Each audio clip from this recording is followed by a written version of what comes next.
चीता का परिवार भारी बारिश में फंस गया था। मूसलाधार बारिश लगातार बरस रही थी। उनकी हालत बहुत मुश्किल थी। ठंडा पानी उन्हें भिगो रहा था और ठंडी बारिश की बौछार में उनके शरीर कांपने से रुक नहीं रहे थे। आंखों में डर और बेचैनी भरी हुई थी और मादा चीता भी इस समय कांप रही थी, लेकिन फिर भी वह डटी हुई थी। उसकी निगाहें सतर्कता से चारों ओर देख रही थी। वह अच्छी तरह जानती थी कि ऐसी मुश्किल स्थिति में खतरा कभी भी आ सकता था। बारिश के बाद मौसम साफ हो गया। गर्म धूप नीचे बिखरी। एक खूबसूरत दिन की शुरुआत का प्रतीक था। शावक खुशी से अपनी मां के पास दुबके हुए थे। वे एक दूसरे को प्यार से चाट रहे थे। वह दृश्य बहुत अबुन और सुंदर था। अचानक मादा चीता ने कुछ दूरी पर एक शिकारी को देखा। काली सेना इस समय उनकी दिशा में आ रही थी। चीता मां तुरंत सतर्कता से देखने लगी। आमतौर पर शेर चीता के दुश्मन होते हैं।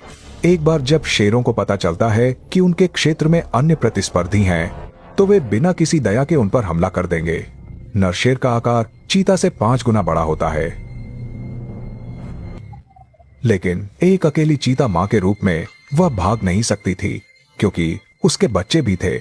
उसे अकेले लड़ना पड़ा। उसके बच्चे उसके पीछे पीछे चल रहे थे। एक बार जब नर शेर शावकों को देख लेगा तो वह उन्हें तुरंत मार डालेगा। उस समय चीता शावकों के बचने की कोई संभावना नहीं होगी। चीता मां चुपचाप नर शेर काली की ओर चली। उसके कदम दृढ़ थे और उनमें एक उदासी का भाव था। उसने काली का ध्यान अपनी ओर खींचने की कोशिश की ताकि वह अपने शावकों की रक्षा कर सके। चीता मां ने एक रक्षात्मक मुद्रा अपनाई। उसने अपने शरीर को सिकोड़ लिया और मुंह से धीमी दहाड़ निकाली। शक्तिशाली काली को डराने की कोशिश कर रही थी और वह उसके बहुत करीब आकर उसे उकसा रही थी। ऐसा करना निस्संदेह आत्महत्या के समान था। अचानक काली ने गुस्से में हमला कर दिया। वह चीता मां की ओर दौड़ा। चीता मां घबराकर तेजी से भागी।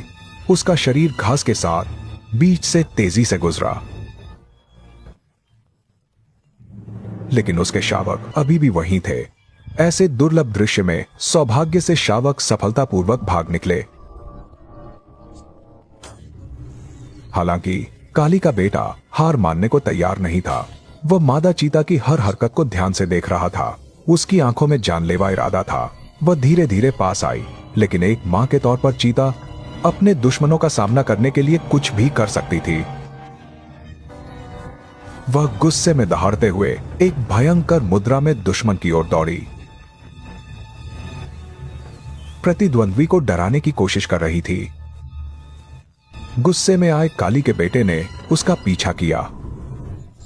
हालांकि चीता की गति ने उसे सफलतापूर्वक पीछा छुड़ाने में मदद की, लेकिन डर के कारण बिखरे हुए शावक रास्ता भूल गए थे। इस समय चीता मां भागे हुए शावकों को वापस बुला रही थी। उस पुकार में चिंता और बेचैनी थी। ठीक उसी समय चीता शावक भी अपनी मां को बुला रहे थे, लेकिन हवा की आवाज और सरसराती घास ने जैसे एक बाधा बना दी थी। वे एक दूसरे की पुकार नहीं सुन पा रहे थे। चीता मां बेचैनी से पुकार रही थी। वह घास में ढूंढ रही थी, लेकिन चारों ओर उसके बच्चों का कोई खुशनुमा जवाब नहीं था। रात हो गई। अंधेरी रात एक बड़े काले पर्दे की तरह थी जिसने जमीन को ढक लिया था। रात शावकों के लिए बहुत खतरनाक होती है। रात के शिकारी लकड़बग्घे चीता शावकों के लिए सबसे घातक दुश्मन होंगे। उनकी तेज सूंघने की शक्ति और क्रूर स्वभाव शावकों का बचना मुश्किल कर देंगे। सुबह हो गई। चीता मां अभी भी अपने बच्चों को बुला रही थी। उसकी आवाज अब कुछ कर्कश हो गई थी।